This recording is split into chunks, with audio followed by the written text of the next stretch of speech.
We were very lucky to have a lot of help from NASA and the Air Force. Shooting in both of those locations, it was incredible to have that access. It was right at the end of the film, so it was interesting having shot the whole film on stages and in places where the film didn't take place, to finally be in these historic locations. This is not a science fiction story at all. This is very much history. Being able to shoot in the actual locations, I mean, there's something to that.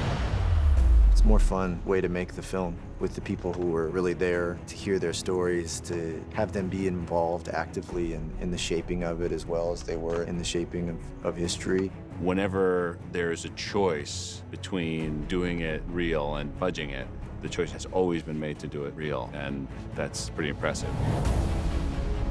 Cape Canaveral, I mean, that was kind of amazing to shoot there. We were there with our Apollo 11 actors, with Corey Stoll playing Buzz Aldrin, Lucas HAAS playing Mike Collins, and Ryan playing Neil, obviously. See, Mark. When you've got everybody working together behind the camera, in front of the camera, actually occupying that same space in that same world, it's really helpful. And there's a lot of really intangible things that happen that bring the audience into that world. I feel really blessed to have gotten to see this stuff. I mean, I feel it's almost changed my life in some ways. To be in those places where the experience had happened with people who had experienced it was pretty amazing.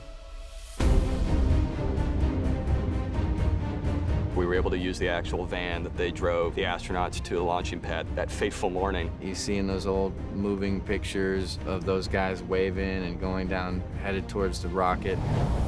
Like I'm the real astronaut. It's so spot on from what the actual experience must have been like. We were able to use the actual building and doorways and everything that have all been kind of kept exactly as is for that scene as well.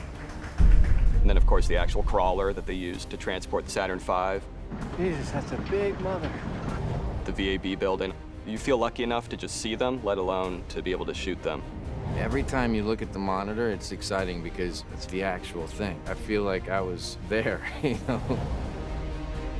Then when we were out at Edwards Air Force Base. And Joe ENGLE, who was the last living pilot to fly the X-15, was on set for the days that we were shooting those sequences. So real. Yeah, you're liking it? That's the plane that we see Neil flying in the beginning of the movie, and that plane, that's a whole movie unto itself. That was a plane that looks like it shouldn't fly at all, was dropped from a B-52, powered a rocket up to space, and then flew completely power-free for the rest of its mission.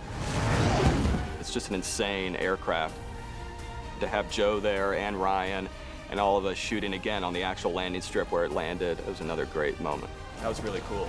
It just was a much more fulfilling experience for us, and I hope that that's translated to the audience as well.